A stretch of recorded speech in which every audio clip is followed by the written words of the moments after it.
बाबू आप लोग जल्दी बैठिए, इससे पहले के क्लास लड़की लोग एडजस्ट हो जाएगी, लोग कहीं कहीं एडजस्ट हो जाए, बीच में खाली जगह नहीं रहना चाहिए।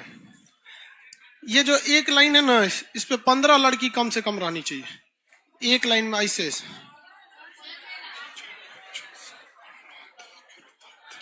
तो ठीक है, 15 एक लाइन पे रहनी चाहिए।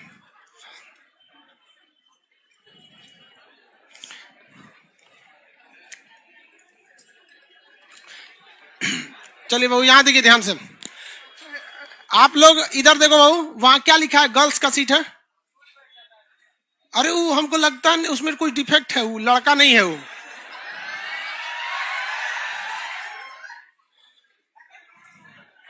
उसको रोक के रखो, चेक करना पड़ेगा उसको।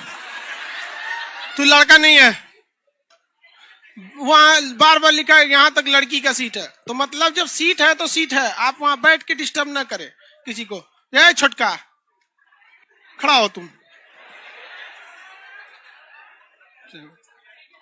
अशोक का कौन सा शिलालेख 14 शिलालेख में दो अन्य ऐसे शिलालेख बताइए जो भिन्न हैं दोनों से?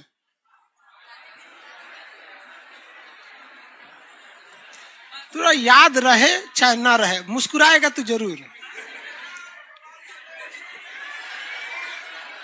थूर देंगे हम, वहां पे भीड़ नहीं रहता तो वहां आके थूर देते भाई, बकलोल कहीं का। ये चश्मा वाला, ये इधर आ, कौन है?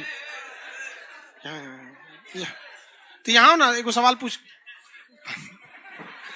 चलो स्टार्ट करते हैं लोग अशोक के बारे में। हाँ, अशोक के क्लास को हम लोग स्टार्ट करते हैं। अशोक के बारे में जहां तक बताना था, क्या हुआ? नंदनी कौन लड़की है इसमें? चाबी लेके चलाई है, कहाँ है वो? चाबी फेंक दीजिए वहां से, किसी लड़का के पास करा दीजिए। ले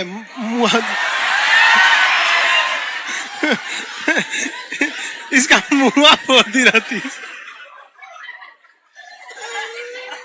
अरे फेंकने का मतलब 2-4 को पास कराना चाहिए।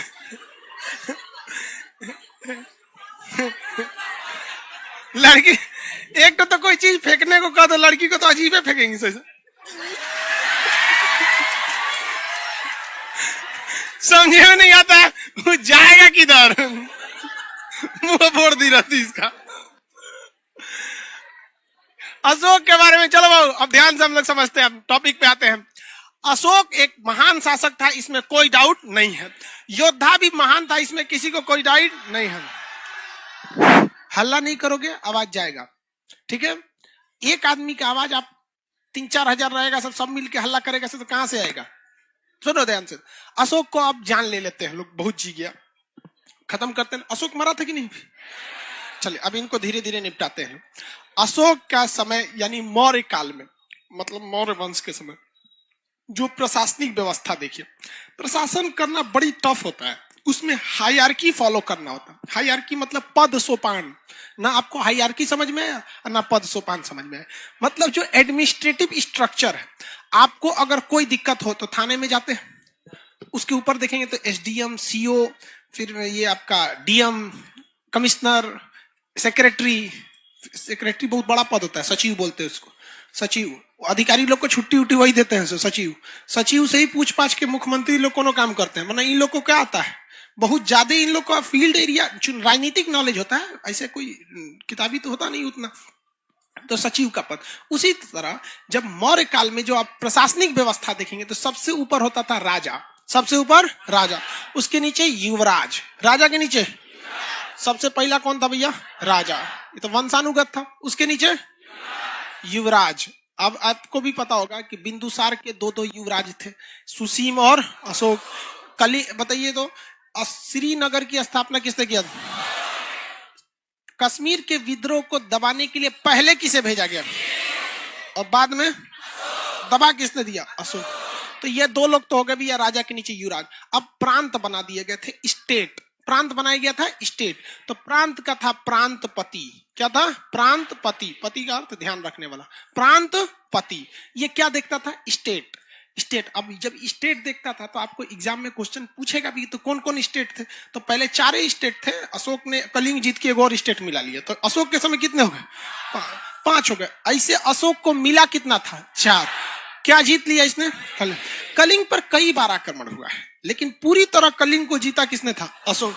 क्या इससे पहले क्या नंद वंश का शासक महापद्म नंद ने भी तो कलिंग पर आक्रमण किया? क्या जीत पाया था पूरी तरह? पूरी तरह नहीं जीता था, आक्रमण किया, कुछ हिस्सा जीता, कंप्लीट नहीं जीता था। अशोक का प्रांतपति। इसके बाद आता है जिला। जिला को कहा जाता था विष, तो विष का शासन विषपति, जिला का शासन विषपति। तो ये प्रांत हो गया। प्रांत मतलब हो गया स्टेट, प्रांत मतलब स्टेट, तो स्टेट का शासन प्रांतपति। विष मतलब क्या हो गया? जिला, डिस्ट्रिक्ट। डिस्ट्रिक्ट आप लोग भी किसी ना किसी डिस्ट्रिक्ट के रहने वाले होंगे। डिस्ट्रिक्ट से याद आया, यहाँ एक कोई लड़की है जिसका ये छूटा हुआ है पर्स, और इसमें ये छूटा जो था ये क्लासरूम में नहीं छूटा, ये मार्केट में यहाँ से लगभग आधा उधर सब्जी मंडी के पास छूटा है। तो इसमें किसी ने चेक किया तो उसका आई कार्ड इसमें है कोचिंग का, वो और उसमें इस बेचारी का इसमें एको पैसा वैसा नहीं है, लेकिन उस बेचारी का सारा डॉक्यूमेंट्स है। यहाँ देखो, अब बताइए ये लड़की लोग को भी हम समझ में नहीं आता ये क्या करती है सब। बताओ, ये सब लेके दिखाते तुम देखो। अरे हंसता मत यार, तुम लोग को भी समझाते हैं। ये पर्स में ओरिजिनल डॉक्यूमेंट लेने की जल्दी है, आधार कार्ड ला, आधार कार्ड, पैन कार्ड,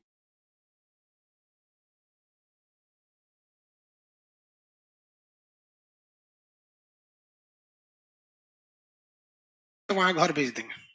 और क्या कर सकते हैं, इसमें नंबर भी रहता तो कम से कम इसको याद से भेजवा देना जी बेचारी के घर पे। लेकिन आप सबको कहते हैं ये सब डॉक्यूमेंट लेके घूमने की चीज है, इसका फोटोकॉपी रखिए अपने पास। अब इसमें इसका ना कोई नंबर है ना कुछ कि आदमी इसको बुला दे सके, उसको भी पता नहीं होगा, उसको तो गिरा होगा बाजार में, उसको क्या पता कि कोचिंग में आया। हाँ, पैसा होगा तो कोई निकाल लिया होगा, पैसा तो इसमें था नहीं। कर आप लोग को भी कहते भाई ये सब चीजों को लेके मत घुमा कीजिए। वो तो मिला तो हम कल कोरियर कर देंगे, इसको याद से कोरियर कर देना जी। सैटरडे संडे बीच में आ जाएगा, उतना देर में लड़की का आधा लीटर खून सूख जाएगा। हमारा आधार कार्ड का है। चलो भैया, जिला जो हो गया विषपति, जिला का शासन किसके पास हो गया? विषपति। इसके नीचे होता था एक होता गोप। क्या होता था? गोप। गोप जो होता था 10 गांव का मालिक होता था। 10 गांव का क्या होता था? गोप कहता था। गोप आज भी पटना में कई लोग जो होते हैं उनका टाइटल देखिएगा गोप लगा होता है। बिहार में गोप, कई तो यहाँ पे लोग हैं, लोग पटना के लोकल लोग, पता नहीं कौन गोप है, वो टाइटल है। इसके सबसे नीचे था ग्रामिक। क्या था? ग्रामीण। ग्रामिक क्या था? मुखिया, गांव का मुखिया। तो प्रशासन की सबसे छोटी इकाई, सबसे नीचे वाला ग्राम, और सबसे बड़ा कौन था? राजा। क्या था? राजा। अब आप बताइए मौर्य काल में जो प्रशासन था क्या एक ही व्यक्ति के पास था? सबके पास था। तो यानी प्रशासन केंद्रीकृत यानी एक ही व्यक्ति के पास था कि विकेंद्रित था? डिसेंट्रलाइज था। यही अच्छा भी होता है, डिसेंट्रलाइज। आज भी आप देखिएगा तो शासन, आज भी हम लोग का जो भारत है वो डिसेंट्रलाइज है। आपके गांव में अगर नल लगवाना है तो आपके यहाँ के सांसद का वो काम नहीं है, ना ही आपके विधायक का काम है, वो मुखिया का काम है। और मुखिया को इसकी सूचना वार्ड मेंबर देता है कि हमारे गांव में फलाना के दुआरी पे एगो नल का लगा दीजिए, लगा देता है, वहां पे फिर पैसा आता है। तो मुखिया का काम है। जैसे पटना में कोई गली बनवानी है, पटना शहर के अंदर, तो यहाँ के पटना के विधायक बनवाएंगे, सांसद, नगर निगम, यहाँ का नगर निगम, उसी के देख रेख है। गाड़ी वाला आया, घर से कचरा निकाल, फिर भी लोग कचरा फेंक देते हैं। ये समझ में आ गया? आगे बढ़ जाए। सबसे ऊपर बताइए, पद बोलिए सबसे पहला। राजा के नीचे युवराज, युवराज के नीचे हाँ प्रांतपति, उसके नीचे विषपति, उसके नीचे गोप, उसके नीचे ग्रामिक। क्या था? ग्रामीण। सबसे बड़ा पद राजा। गोप के अंडर कितने गांव? सबसे छोटा पद। प्रांत का शासन किसके पास? जिला का शासन विषपति, जिला का शासन विषपति के पास। प्रांत को देखते हैं। मौर्य काल में कुल प्रांतों की संख्या 4 थी। मौर्य काल में प्रांतों की संख्या 4, लेकिन अशोक ने कलिंग पर आक्रमण करके एक और राज्य को जीत लिया। उस राज्य का नाम क्या था? कलिंग। अशोक ने कलिंग पर आक्रमण करके कलिंग को पूरी तरह से जीत लिया। किसने? अशोक। तो अशोक के समय प्रांतों की संख्या कितनी हो गई? 5। प्रांतों की संख्या 5। स्टार्ट करते लो, नक्शा के हिसाब से देख लेते हैं, यादें हो जाएगा, लिखने की जरूरत नहीं पड़ेगी। अभी ये इधर का एरिया समझिए, सबसे ईस्ट साइड में देखेंगे उत्तरापथ। कौन सा? उत्तरापथ। उत्तरापथ ये हो जाएगा, यहां पर दक्षिणापथ ये हो जाएगा, ये बीच वाला हो जाएगा अवंती, ये पूरब की ओर है तो प्राची, पूरब की ओर है तो प्राची, और ये वाला हो जाएगा उड़ीसा वाला कलिंग। उड़ीसा वाला क्या हो जाएगा? कलिंग। कितने राज हो गए? 5। कितने राज? 5। अब आप बताइए कि ये तो उत्तरापथ हो गया, ये दक्षिणापथ, ये अवंती बीच वाला। अवंती को क्या अशोक ने जीता था? अशोक किस वंश का था? मौर्य वंश। मौर्य वंश से पहले था आपका नंद वंश, नंद वंश से पहले था आपका शिशुनाग वंश, और शिशुनाग वंश से पहले था हर्यंक वंश, और हर्यंक वंश का संस्थापक बिंबिसार अपने राज्य का डॉक्टर जीवक को अवंती के राजा चंद प्रद्योत की सेवा में भेजा। उसने तो वहीं पे अधीनता स्वीकार कर दी। ये तो इसे वंशानुगत मिलते आ रहा है। आ रहा है कि नहीं आ रहा है? यहाँ पे तो पिछला चीज याद रखेंगे। यहाँ पे ये जगह बोलिए तो प्राची। कौन सा? प्राची। और ये कलिंग। इसमें अशोक का मुख्यालय यानी राजधानी किसमें होगा? प्राची में। कौन सा? प्राचीन। तो ये प्राची को पूर्वापथ कहते थे। ये कौन सा हो गया? उत्तरापथ। कौन सा? उत्तरापथ। ये दक्षिणापथ, ये अवंती, ये कलिंग, ये प्राची। प्राची की राजधानी पाटलिपुत्र।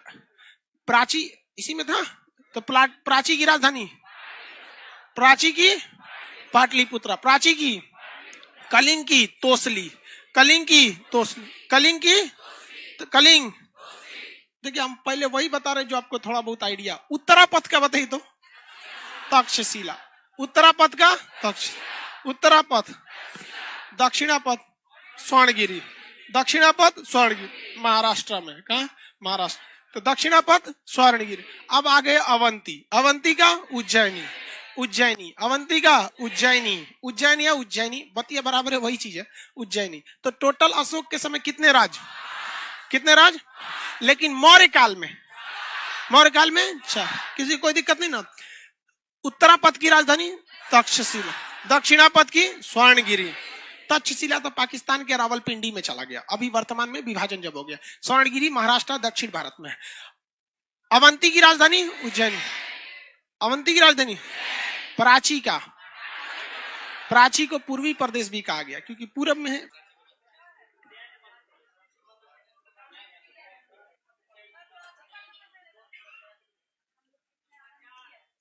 नहीं आपका गड़बड़ हो गया। देखिए उत्तरापथ तक्षशिला पाकिस्तान। सुनिए ध्यान से, मटेरियल में हम देख लेते हैं। ये यहां पढ़ देते हैं।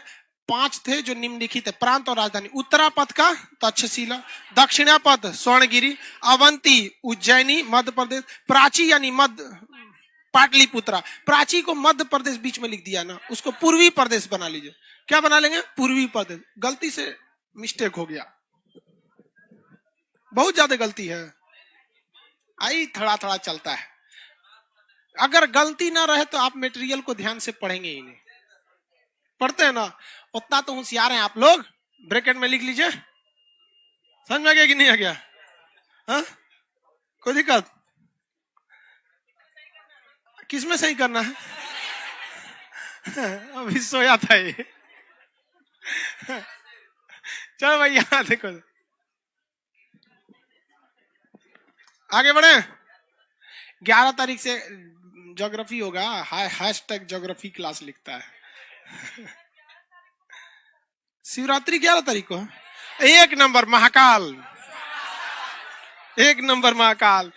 पृथ्वी तीसरी आंख खोल देंगे महाकाल तो दिक्कत हो जाएगा। हो जाएगा कि नहीं? शिवरात्रि के दिन, इसलिए उसी दिन भूगोल देखते हैं। अच्छा असल में लड़की सब उस दिन व्रत रहती है, उस दिन व्रत रहती है लड़की से। ऊपर शाम को आए चलो अब बोल दिए तो शिवरात्रि के दिन ले। 11 तारीख को शिवरात्रि है जी। तो गड़बड़ा गया तब तो भाई। देखो अरे चलो कोई बात नहीं। ले नीचे गिर गया, निकाल दूसरा दे दो। है कि नहीं? नीचे गिर। आए देखो भाई, शिवरात्रि यहीं पे आदमी शिव जी का त्योहार है। मतलब बहुत मतलब होली वगैरह टाइप का बड़ा की तो जरूरत नहीं। इतना दिन लॉकडाउन हुआ, अब तो छुट्टी का कोई जरूरत नहीं। ठीक है चलिए ध्यान देते हैं यहाँ पे। 5 याद रहेगा? किसी को कोई दिक्कत? अरे यार चोट लग जाएगा, इसको चोट लग जाएगा तुमको, अंदर मत जा। चलो बैठो। चलो यहां देखो ध्यान से। उत्तरापद की राजधानी दक्षिण से, दक्षिणापद की उज्जैनी, अवंती की राजधानी उज्जैनी, प्राची का हाँ पाटले, और कलिंग का तो चलो यहां ध्यान दो आप सब लोग। कली अशोक की जो मृत्यु हो जाती है, अशोक का जन्म कब हुआ था ये बताइए, लाइव वाले लोग सारे लोग।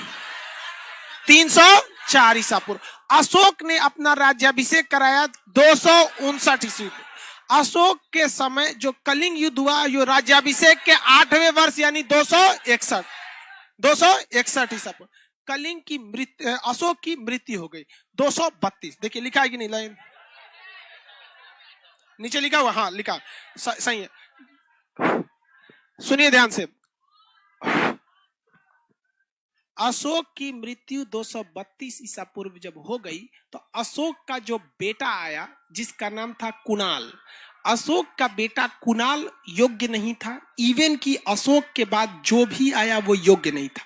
उसमें से अशोक ससुर कुछ गलती करके चल गए। कैसे? देखिए, एक तो इन्होंने बौद्ध धर्म को इतना ना वैल्यू दे दिया। ये बात हकीकत है कि इन्होंने दूसरे धर्मों के साथ भेदभाव नहीं किया था, लेकिन बौद्ध धर्म को इतना वैल्यू दिए और बौद्ध भिक्षुकों को इतना दान दिए कि इनका खुद का खजाना खाली हो गया। अपने 2 बेटा महेंद्र और बेटी संघमित्रा को कहां भेज दिए थे? श्रीलंका। कहां भेज दिए? श्रीलंका। श्रीलंका के राजा ने क्या अशोक की अधीनता स्वीकार की थी? नहीं, केवल बौद्ध धर्म को स्वीकार किया था। कौन सा बौद्ध धर्म? यहां बोलते हैं सिंघली। कौन सा? सिंघली। कौन सा? सिंघली। आज भी वहां बौद्ध वालों को क्या कहते हैं? सिंघली बौद्ध कहते हैं। अशोक का पूरा खजाना खत्म हो गया। अशोक ने हथियार को क्या कर दिया? छोड़ दिया, त्याग दिया, जिस वजह से डर लोगों में खत्म हो गया। और कहावत कहा जाता है, भय बिना प्रीत कहां। जहां डर नहीं वहां रिश्ते खत्म हो जाते हैं। किसी रिश्ते को निभाने के लिए 3 चीजों का होना बहुत जरूरी है। सबसे पहला इंसानियत, दूसरा डर, तीसरा जरूरत। ये 3 चीजें ही पूरी दुनिया को बांध के रखी है। दुनिया में आधे रिश्ते तो लोग केवल इसलिए निभा रहे हैं कि कभी कोई काम आ जाएगा, वरना आधे रिश्ते तो ऐसे खत्म हो चुके हैं। तो ये जरूरत है कि कभी ना कभी कोई काम आ जाएगा। डर है ससुरा, डर। समझ में गया कि नहीं? आप लोग यहाँ बैठ के शांति से हल्ला नहीं करते हैं क्योंकि आप लोग के अंदर भी किसी ना किसी चीज का एगो डर है। हाँ, कि कभी भी थूर देंगे, बहुत बुरा चूर देते हैं एकदम पकड़ के बढ़िया से। तो एक डर है, दूसरा आपको जरूरत है, क्योंकि जिस दिन ज्यादा हल्ला करेंगे उस बैच को 10 दिन छुट्टी देंगे, लाइव वालों को पढ़ा देंगे। आपका 10 दिन छूटेगा, उन 100 का नहीं छूटेगा, क्योंकि उनकी कोई गलती नहीं। तो आपके अंदर क्या है? डर है और जरूरत। इसके अलावे भी है आपके माँ बाप का दिया गया संस्कार, जो इंसानियत है आपके अंदर। तो आपके अंदर तीनों है। किसी किसी ससुरा में तीनों में कोनो नहीं है। समझ में गया? वही हल्ला करता है पीछे। तो रिश्ते निभाने के लिए तीनों चीज जरूरत होते हैं। अशोक ने सबसे पहले क्या त्याग दिया? हथियार त्याग। लोगों के अंदर इंसानियत थी, जरूरत भी थी राजा की, लेकिन राजा का डर खत्म हो गया। और यही सबसे बड़ा खराबी हो गया। हमेशा डर बना के रखिए और जरूरत बना के रखिए। जिस दिन आपकी नौकरी हो जाएगी ना, उस दिन आप, मेरी वैल्यू आपके आगे खत्म हो जाएगी, कम हो जाएगी, खत्म तो नहीं होगी। फिर आप नहीं समझते हैं, आप केवल शब्दों को पकड़ते हैं, अच्छाई गहराई से नहीं। जिस दिन नौकरी हो गई ना, किसी भी रिश्ते में 3 चीज की जरूरत है। जिस दिन नौकरी हो गई, आपका डर खत्म, जरूरत खत्म, बस इंसानियत के नाते रिश्ते रहेंगे। और अगर आप में बहुत से लोगों की इंसानियतों खत्म हो जाता है तो वो रिश्ते खत्म हो जाते हैं। और उनको मतलब कई ऐसे लड़के हैं जिन्हें जॉब लग गया ना, तो उन्हें क्या लगता है, अरे यार जॉब लग जाएगा, आप मेरे पास आइए, नहीं आइए।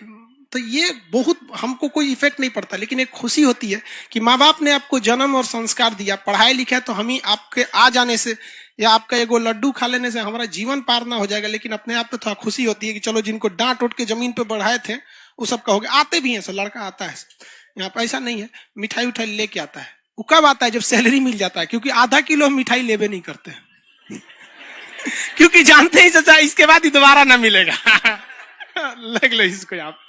तो अशोक ने जो हथियार त्यागा, ये उसके लिए सबसे बड़ी क्या हो गई? भूल साबित होगी। अरे खुद हथियार मत चलाओ। राजू को दिए थे ना सेवा करने के लिए, परदेशक को दे देता लाठी, घूम घूम मार ससुर यहाँ पे, डर तो बना रहता। इसलिए इसका जब बेटा आया कुणाल, तो कुणाल उतना योग्य नहीं था। और कुणाल के बाद अंतिम शासक, कोई भी योग्य शासक नहीं हुए सर। अंतिम शासक बृहद्रथ, अंतिम शासक बृहद्रथ, अंतिम शासक अब बृहद्रथ के समय ये कलिंग का राजा, देखिए जब अशोक ने हमला किया था तो कलिंग का राजा नंदराज, कलिंग का राजा नंदराज, लेकिन जब पाटलिपुत्र में अशोक मरा, कुणाल आया, ऐसे ऐसे करते करते अंतिम शासक जब आए बृहद्रथ, तो यहां पे भी शासक बदल गया, नाम हो गया खारबेल। क्या हो गया?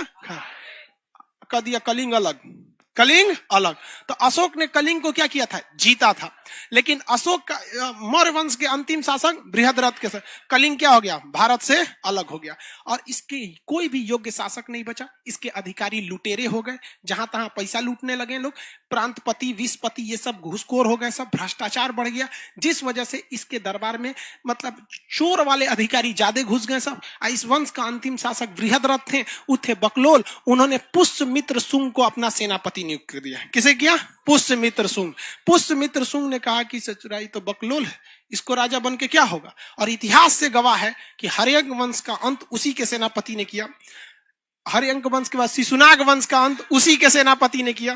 नंद वंश को तो खैर उसका सेनापति नहीं, चंद्रगुप्त मौर्य मारा था, लेकिन मौर्य वंश का अंत उसके अंतिम शासक बृहद्रथ द्वारा नियुक्त उसका खुद का सेनापति पुष्यमित्र शुंग ने क्या किया? तलवार लिया इसे और कहा कि चलिए सेना के परेड में, समझ में? सेना के परेड में गॉड ऑफ ऑनर का प्लेट लिया जाता है ना, आप किए होंगे, तो इसे गॉड ऑफ ऑनर का प्लेट दिया जाता है इस तरह सबको। राजीव गांधी को भी मारा गया था इस तरह श्रीलंका में, गॉड ऑफ ऑनर का परेड लिया था, तो बंदूकें से मार दिया, वहां पे कंधे टूट गया था इनका वहां पे।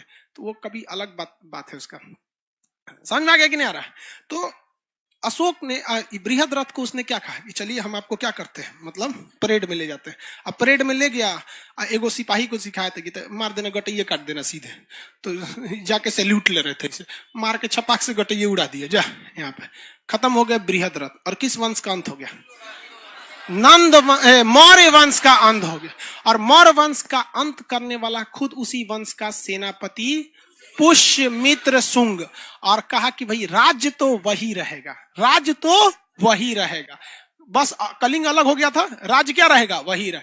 बस यहाँ जो पोस्टर लगा हुआ है हर जगह मौर्य वंश का, वो पोस्टर चिपका के मिटाकर वहां शुंग वंश लिखा जाएगा। जिस तरह मुगल सराय का पोस्टर हटा के दीनदयाल उपाध्याय, कांग्रेस का पोस्टर हटाकर बीजेपी का पोस्टर, मौर्य वंश का पोस्टर हटाकर शुंग वंश। लेकिन ये पोस्टर क्या परमानेंट रहेगा? इनको भी उखाड़ेगा, और खुद कौन? इन्हीं का सेनापति। हाँ, वो दूसरा था। एक और बृहद्रथ पढ़े थे, कहां पढ़े थे बताइए? जरासंध के समय, याद है? हाँ, बृहद्रथ वंश, मगध का पहला राजवंश बृहद्रथ। लेकिन उसका ऐतिहासिक प्रमाण है नहीं, वो धार्मिक मान्यता है। कैसा है? धार्मिक। तो वो भी एक बृहद्रथ है। देखिए इसमें बड़ा कंफ्यूजन हो जाएगा आपको, 3-4 जगह। एक बृहद्रथ में होगा, एक नंदी वर्मन में होगा, एक चंद्रगुप्त में होगा। चंद्रगुप्त मौर्य, चंद्रगुप्त प्रथम, चंद्रगुप्त द्वितीय, चंद्रगुप्त विक्रमादित्य। तो एक नाम से कई आदमी होते हैं ऐसे कि नहीं होते हैं? तो ये कौन से वंश का अंत हो गया? मौर्य वंश। मौर्य वंश के शुरुआत में कितने राज्य थे? 4। अशोक ने जीता 5। मौर्य वंश जब लड़खड़ा रहा था तो फिर कितने हो गए? 4। मौर्य वंश में शामिल किया गया अंतिम राज्य कौन था? कलिंग। मौर्य वंश से अलग होने वाला राज्य कलिंग। किस राजा ने किस राजा ने कलिंग को अलग किया था? खारबेल। किस राजा के समय अशोक ने आक्रमण किया था? नंदराज के। मौर्य वंश के पतन का सबसे मुख्य कारण क्या था? अशोक का हथियार त्याग देना। दूसरा कारण देखिए, यह भी बहुत बड़ा कारण नहीं था। एक और बात बता, यह भी बहुत बड़ा कारण नहीं था हथियार त्याग देना। सबसे बड़ा अगर कोई कारण था तो उसके उत्तराधिकारी जो उसके बाद आए थे वो लोग का क्या हो जाना? भ्रष्टाचार, वो अयोग्य तथा भ्रष्टाचारी हो जाना, जिस वजह से बौद्ध धर्म क्या हो गया? समाप्त। बौद्ध धर्म कर रहे हैं, मौर्य काल समाप्त हो गया। इसके बाद कौन आया? शुंगवन। स्टार्ट किया जा शुंगवन। रेडी हैं? लाइए तो क्वेश्चन थोड़ा सा पूछ देते हैं। क्वेश्चन पूछे बताएंगे अशोक के बारे में, मौर्य वंश से पूछते हैं। अशोक के समय पैसा भी खत्म हो गया था। हाँ, देखिए बाबू, बात समझिए आप, जो कारण गिनवाएंगे सारा कारण सही है। ट्रेजरी का यानी कोष का खत्म हो जाना, उत्तराधिकारी का अयोग्य हो जाना, अशोक के हथियार त्याग देना, भ्रष्टाचार हो जाना, अधिकारी जो होते हैं राजा के प्रति ईमानदार न रहना, सारा कारण है। लेकिन एक बात कहते हैं कि अगर हमारा कोष खाली भी हो जाता है तो योग्य व्यक्ति का काम होता है उसको भरना। आपको जानकर ताज्जुब होगी, जब मनमोहन सिंह वित्त मंत्री होते थे ना 1991 में, तो भारत इतना गरीब हो गया था कि केवल 15 दिन का पैसा बाकी था। सारे देश भारत के ऊपर गिद्ध की तरह नजर गड़ाए थे कि अब ये फिर बर्बाद हो गया, 15 दिन बाद तो इसका हालत भिखारी की तरह हो जाएगा। मनमोहन सिंह को जब कमान दिया गया तो 1951 में, 1991 देखिए हमारे से मात्र ये गलती हो जाता है भाई बोलने में, इसको ध्यान नहीं दे। 1991 में तो उन्होंने नई आर्थिक नीति लाया था और उसके बाद भारत को इतना सुधारा मनमोहन सिंह ने, इतना सुधारा, जिस तरह से लोहार बर्तन को कैसे ठोकते रहता है उस तरह भारत को ठोकते रहा। कब से? 1991 से। और 2004 में उनको भारत के प्रधानमंत्री का पद मिला। और जब ये 1991 में हालत ये था कि भारत के पास केवल 15 दिन का पैसा था, और जब ये 2004 में जब शासन किए और 2004 से 2014 तक जब ये शासन रहे, तो भारत को पीपीपी मॉडल यानी परचेजिंग पावर, यहां भारत की परचेजिंग पावर खरीदने की क्षमता कितने दिन की थी? 15 दिन। 15 दिन के बाद भारत के पास खरीदने का पैसा नहीं था। और जब 2014 में मनमोहन सिंह ने अपना कमान नरेंद्र मोदी को सौंपा, तो पूरी दुनिया में परचेजिंग पावर के हिसाब से भारत को 3rd नंबर पे लाके रख दिया, पूरी दुनिया में 3रा नंबर। ये क्षमता था। तो ये भारत वाले ऐसे भाई साहब यहाँ ठान लेते हैं तो एक से, इसलिए आप देखिएगा नरेंद्र मोदी को भी देखिएगा, वो अपनी भाषण में कांग्रेस को क्रिटिसाइज करते होंगे, डायरेक्ट मनमोहन सिंह को भी नहीं करते, क्योंकि मनमोहन सिंह कभी राजनेता थे ही नहीं, वो एक अधिकारी थे वहां पर, वो राजनेता नहीं रहते। वो बहुत देश के, कभी भाषण सुने उनका? 10 साल कार्यकाल में 3 बार भाषण दिए, वो भी एक बार जब शपथ लिए, एक बार जब जा रहे थे तब, एक बार बीच में। तो वहां पे राजनेता वाला। और वही मोदी जी को देखिए, मोदी जी एक मतलब एकदम प्रखर राजनेता है, भाषण देते हैं, मित्रों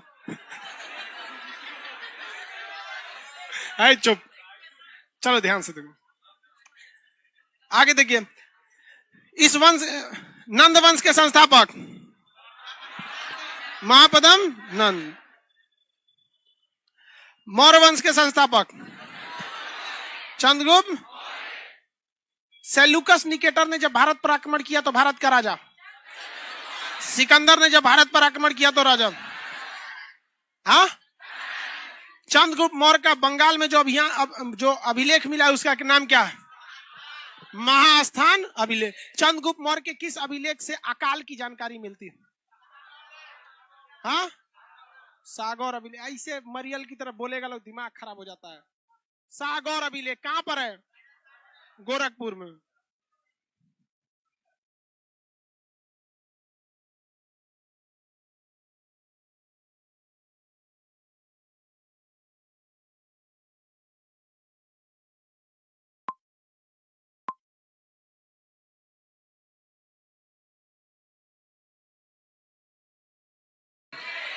रुमनदेही अभिलेख। अशोक का सबसे बड़ा शिलालेख।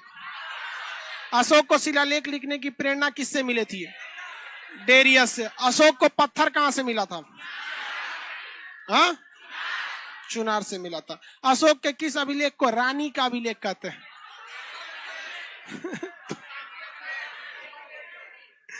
करे द्वितीय अभिलेख, उसमें तो पशु चिकित्सा।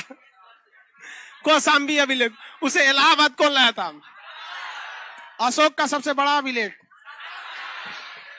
14 शिलालेख में 2 भिन्न शिलालेख जो खरोष्टी लिपि में, मानसेहरा और शाहबाजगढ़ी। द्विभाषी अभिलेख किसे कहते हैं? हाँ, सरे कुना अभिलेख। सीताध्यक्ष कौन विभाग देखता था? आकराध्यक्ष खनन। लक्ष्मणाध्यक्ष। राक्षिन किसे कहा गया? गूढ़ पुरुष किसे कहा गया? सम्राता का काम क्या था? टैक्स। सन्निधाता। किस जगह से अशोक के एक भी शिलालेख नहीं मिले? अशोक धार्मिक रूप से सहिष्णु की असहिष्णु? हाँ, सहिष्णु था। किसी को कोई दिक्कत नहीं। चलिए अब कौन सा वंश देखते हैं? शुंग वंश। एक बार थोड़ा सा रफली देखते हैं शुंग वंश के बारे में। पहले सबसे पहले शुरू कहां से हुआ था वंश? हरियांक वंश है। शॉर्टकट क्या था? हसीन, मसूक, मसूक सा, मसूक सा, यही था ना। हम लोग कहां तक देख लिए हैं? मौर्य वंश। अब कौन सा वंश देखना? शुंग वंश। कौन सा वंश? शुंग वंश। शुंग वंश के संस्थापक पुष्य मित्र शुंग, पुष्य मित्र शुंग। इनमें तीन चीज बहुत ध्यान से याद रखिएगा। सबसे पहला कि इन्होंने अपनी राजधानी तो पाटलिपुत्रा को रखा, लेकिन इन्होंने अपनी पहला राजधानी क्या था? पटना। पटना लिख देते हैं, आप समझिएगा पाटलिपुत्रा, उतना बड़ा लिखेंगे तो गलती हो जाएगा बीच में। विदिशा को बनाया, किसे बनाया? विदिशा। विदिशा कहां पर है? मध्य प्रदेश। मध्य प्रदेश में है विदिशा, मध्य प्रदेश में है विदिशा। ये मगध पर शासन किया था। कहां शासन किया? मगध। इस मगध पर शासन किया, लेकिन ये खुद ससुरा मगध का नहीं था, ये मध्य प्रदेश का था, बाहर का था। तो कहेगा कि मगध पर शासन करने वाला गैर मगध राजा कौन था? तो पुष्यमित्र शुंग। कहेगा मगध पर शासन करने वाला गैर क्षेत्रीय राजवंश कौन था? पुष्यमित्र शुंग का वंश का नाम शुंग वंश। तो क्या था ये? क्षेत्रीय था कि गैर क्षेत्रीय था? हाँ, गैर क्षेत्रीय। गैर क्षेत्रीय। इनका लगाव ज्यादातर कहां था? मध्य प्रदेश। संस्थापक कौन थे? पुष्यमित्र शुंग। ये जाति का क्या था भैया? ब्राह्मण था।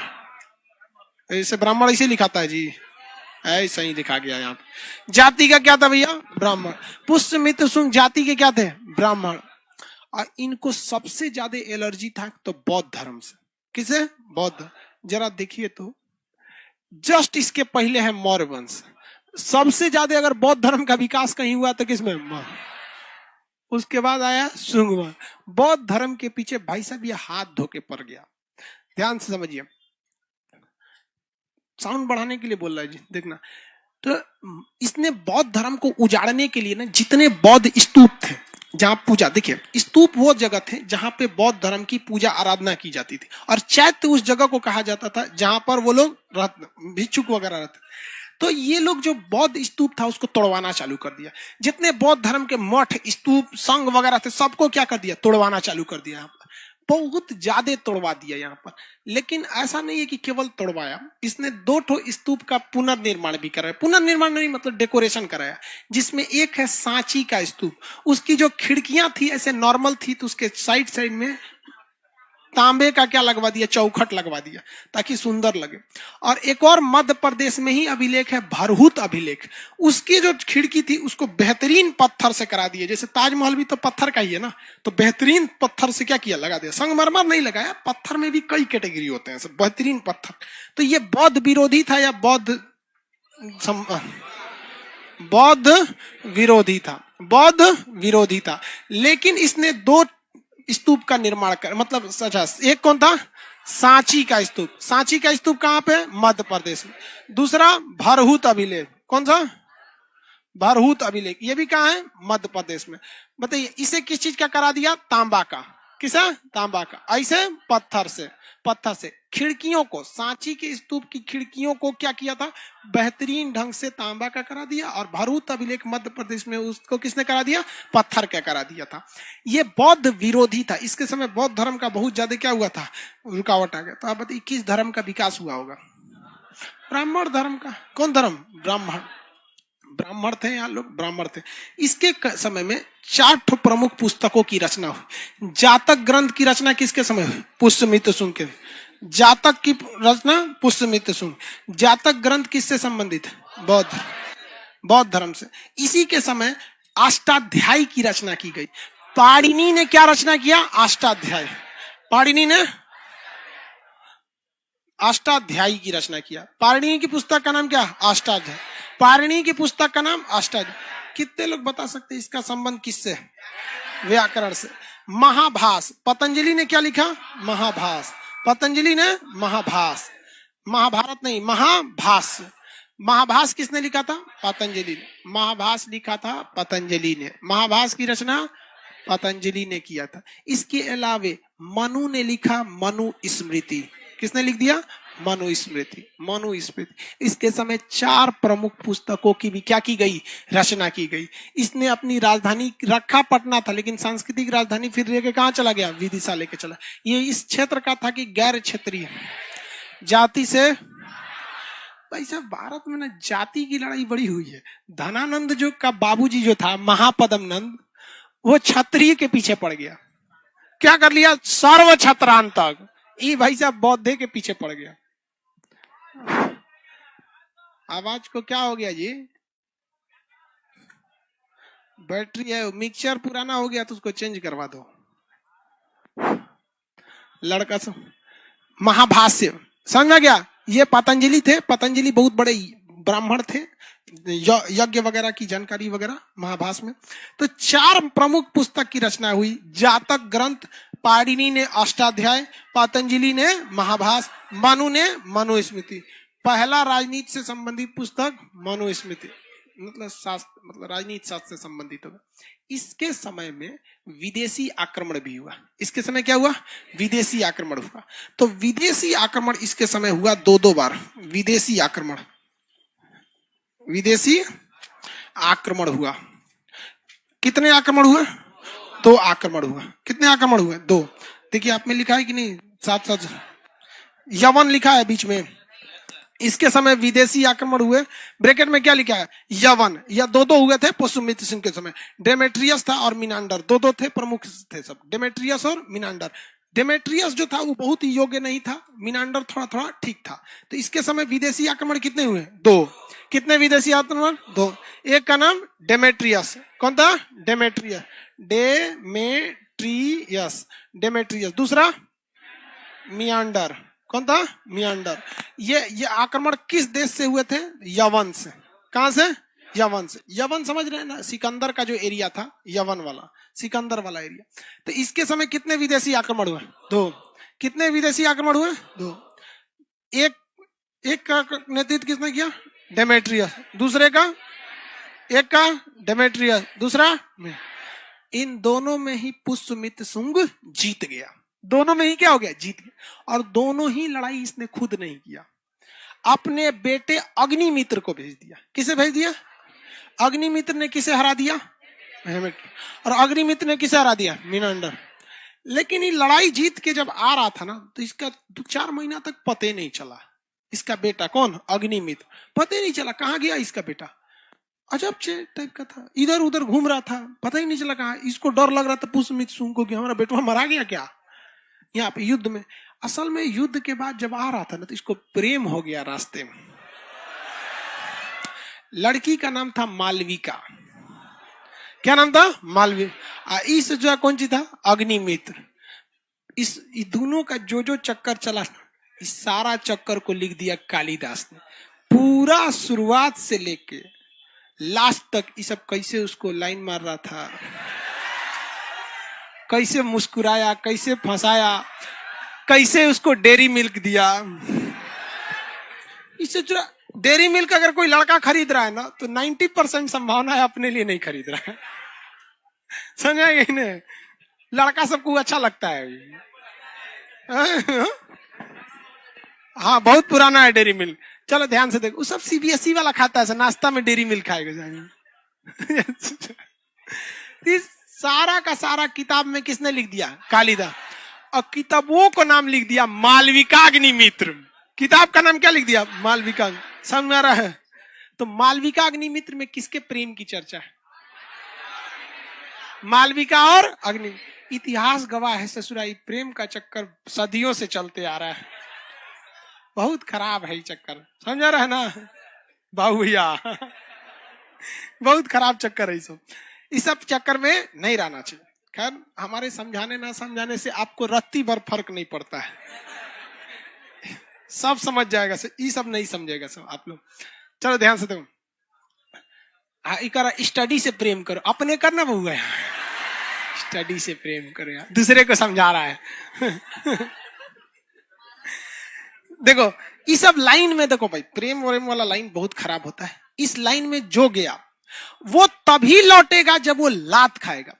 और खुशनसीब वो है जो पहले ही लात खा गया, क्योंकि वक्त बर्बाद होने से पहले एक बार लात खा जाएगा ना, तो कहा जाता है दूध से जला हुआ लस्सी फूक के पीता है। एक बार लात खा जाएगा ना, फिर सोच रहा, फिर उसका हिम्मत होगा दूसरे को उठा के देखे मुंडी भाड़ में जो यहाँ पे। तो आप लोग अगर चले गए हैं इस दुनिया में, तो भगवान से दुआ कीजिए कि जल्दी से जल्दी लात खाना, क्योंकि लात खाना फिक्स है।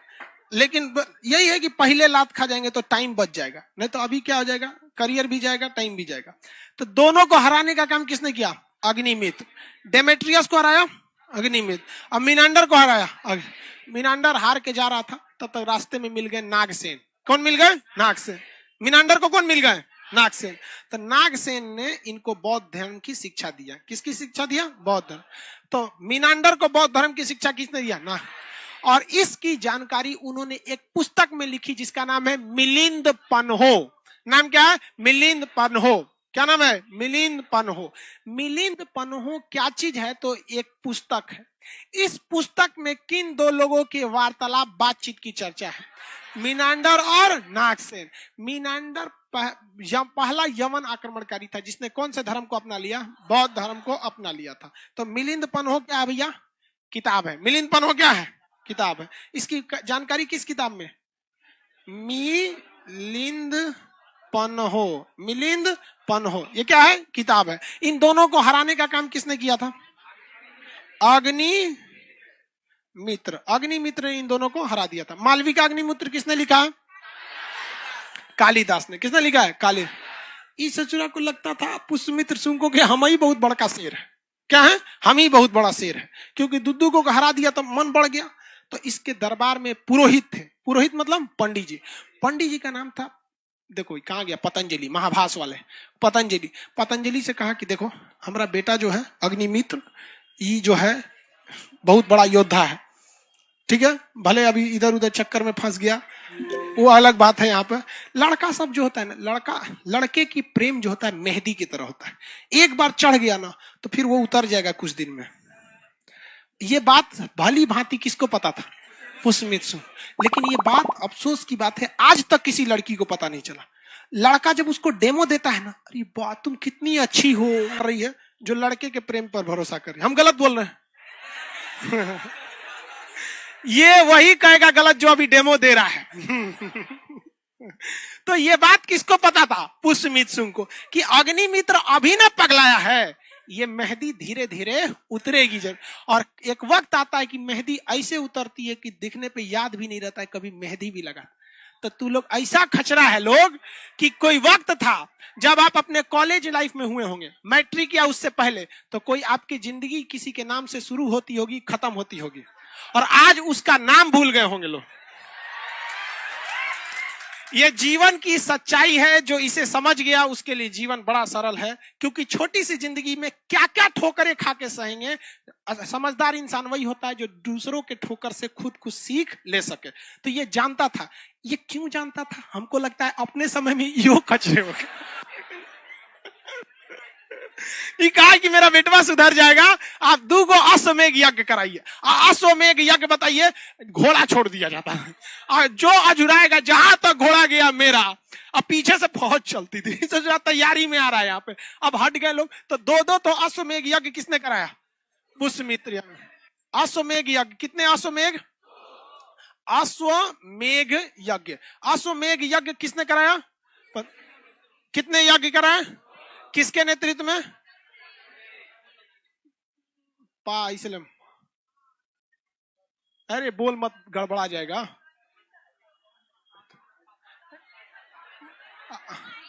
पतंजलि नहीं रहेगा, लकड़िया ज्यादा हो गया। पतंजलि, ठीक है, चलो ध्यान से। बोलते हैं तो गड़बड़ा जाता है लिखने में। हमारा दिमागवा सचुरा उतना तेज काम नहीं करता है। गाना बज जाएगा ना तो हमको सब चीजें भुला जाता है।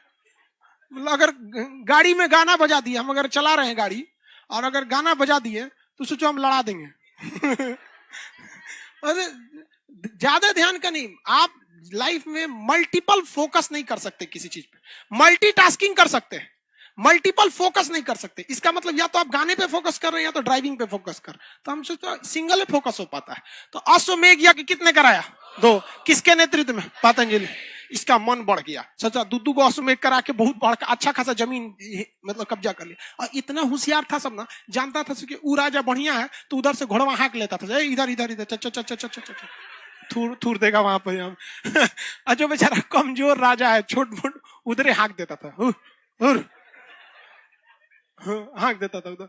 2 को अश्वमेघ यज्ञ करा। इसको लगा कि हम बहुत बड़का राजा, अपने आप को अशोक द्वितीय समझने लगे। आया यहाँ पर, इसका मतलब जिसको देखो तनी सा, क्या बोले यार, तनी सा जीत जाते हैं तो अपने आप को सम्राट समझने लगते हैं। तो इसको लगा कि हम तो यहाँ मध्य प्रदेश से पूरा जीतिए रहे हैं, हमको कौन टकरा सकता है। कलिंग वाला तुम अलग कैसे हुआ रे मगध से, तोरो को मारेंगे। गया मारने, यहाँ कौन था, कार, थूर दिया इनको उल्टे। कहा कि तू क्या समझता है रे, हमको एक बार वैक्सीन लग चुका है, अशोक लगवाया था। इतना ना बढ़िया से अशोक थूरा था कि यहाँ के लोगों ने हर एक हथियारों से परिचय हो गया था कि ये हथियार इतना लेवल का थूरता है, ये हथियार इतना लेवल का थूरता है। कोई हथियार नहीं था जिससे अशोक ने थूरा नहीं था। इसलिए यहाँ का खारबेल ने किसको थूर दिया, पुष्यमित्र सिंह। मुंह झुझुआ गया उनका, गया है।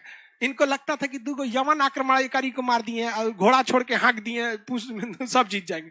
कलिंग वालों ने क्या कर दिया, थूर दिया। कलिंग के पास न भाई साहब हाथियों की फौज बहुत ज्यादा थी और जंगल में ये लोग जाते थे, लोग युद्ध में। कलिंग में सोचा आधा जंगले था, बहुत बड़ा जंगल था। इसकी फौज जमीन पे भी रहती थी, पेड़ों पे रहती थी, इधर उधर जहां तहां छेद छाद के मार दिया सब बढ़िया से इन लोग को।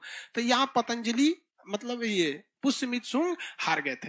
हालांकि पुष्यमित्र शुंग एक योग्य शासक था, इसमें कोई दो राय नहीं है। इस वंश के शासक कई शासक हुए सब। इसी समय एक और यमन से दूत आया था। अब कोई आक्रमण करने नहीं आया था, क्यों, पता था कि इसका क्या हाल हुआ है। डेमेट्रियस थुरा के गया है, मिनांडर थुरा के गया है, वो किताब लेके गया है। तो अब आया हेलियोडोटस। कौन आया, हेलियोडोटस। हेलियोडोटस आया तो वो युद्ध करने नहीं आया, यहाँ शिक्षा लेने आया। कौन शिक्षा, बौद्ध धर्म की शिक्षा। कौन शिक्षा, बौद्ध। ओकरा उठा के हिंदू धर्म की शिक्षा दे दिया, यही बौद्ध धर्म है रे। उसको भागवत धर्म की शिक्षा दे दिया। किस धर्म की, भागवत। विष्णु भगवान की मुख्य आराधना जो होती है वो भागवत धर्म में होती है। तो विष्णु भगवान के ही अवतार थे कृष्ण जी, विष्णु भगवान के थे राम जी। तो भागवत धर्म की शिक्षा दे दिया।